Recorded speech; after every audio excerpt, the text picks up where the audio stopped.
అంబేద్కర్ విషయంలో తనపై కాంగ్రెస్ చేస్తున్న ఆరోపణకు అమిత్ షా కౌంటర్ ఇచ్చారు. కాంగ్రెస్ తనపై తప్పుడు ప్రచారం చేస్తుందని మండిపడ్డారు ఆయన. అంబేద్కర్కు రాజ్యాంగానికి కాంగ్రెస్ వ్యతిరేకమన్నారు అమిత్ షా. इस्तीफा मांग रहे हैं, इनको आनंद होता है तो शायद मैं दे भी दूं, मगर इससे इनकी समस्या का अंत नहीं है। अभी 15 साल तक कम से कम उनको वही जगह पे बैठना है जहां वो बैठे हैं। खरगे साहब, मेरे इस्तीफे से आपकी दाल नहीं गलने वाली है। Neeraj ji, ABP news. मेरा सवाल है क्योंकि लोकसभा चुनाव से पहले भी संविधान विरोधी बात कही गई, संविधान आप खतरे में है, दलितों का अधिकार खतरे में है। दिल्ली चुनाव के ठीक पहले फिर से एक बार इस मामले को उछाला जा रहा है, क्या आपको लगता है? नीरज जी, आप भूल रहे हैं, बीच में हरियाणा और महाराष्ट्र का चुनाव हो गया है और उन्होंने लहराया हुआ संविधान अंदर से कोरा था। संविधान प्रेम इनका कितना खोखला है वो एक्सपोज हो चुके हैं।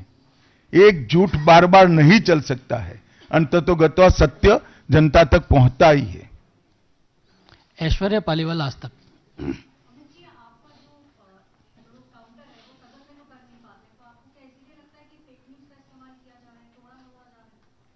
नहीं, सिर्फ मुझ पर नहीं, कई बार प्रधानमंत्री जी के लिए भी इस प्रकार के प्रयास किए, चुनाव के वक्त मेरे लिए भी किया था, फिर से एक बार कर रहे हैं। मगर मैं इसीलिए आज आप सबके सामने आया हूं। सार्वजनिक जीवन में आपका भी दायित्व है कि क्षीर नीर करने में जनता का मदद करिए, दूध का दूध और पानी का पानी करने में जनता को मदद करिए। मुझे आनंद होता अगर मेरे भाषण के मुद्दों के तथ्यों को वो चैलेंज देते। तथ्य पर चैलेंज देने के लिए कुछ नहीं है।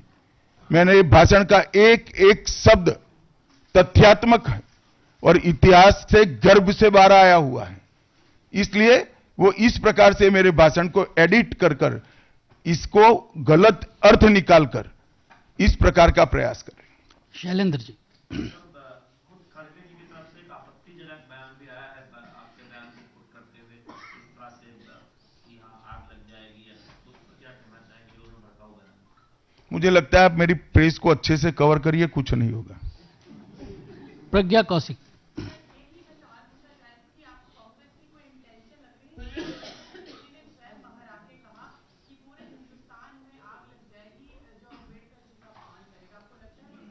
उनका इंटेंशन क्या है इसके डिटेल में मैं जाना नहीं चाहता, परंतु मैं इतना जानता हूं कि अब कांग्रेस को जनता जान गई है। एक ही प्रकार से झूठ और भ्रम बार बार जनता मानती नहीं है। विकास भदौरिया। लोकसभा के समय भी आपके बयान को एआई के जरिए टारगेट किया गया, इस बार भी आपके बयान को टारगेट किया गया। आपको ही हर बार टारगेट क्यों करते हैं? सब टारगेट हैं आप। भाई, आपका सवाल गलत जगह पे, ये कांग्रेस कार्यालय में पूछने का सवाल है, मुझे क्यों पूछ रहे हो? यतेंद्र जी, यतेंद्र।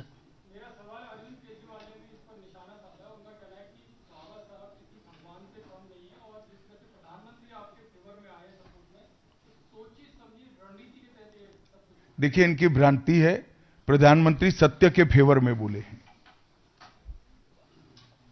मोहित भट्ट।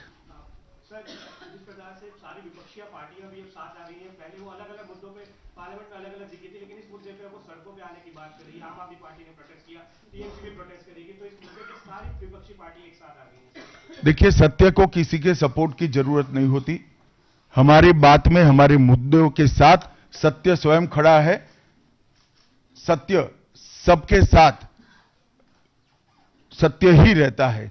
कितने भी लोग साथ में आए, इससे सत्य को कोई फर्क नहीं पड़ता। कृष्ण मोहन शर्मा। कृष्ण मोहन शर्मा, भारत एक्सप्रेस से।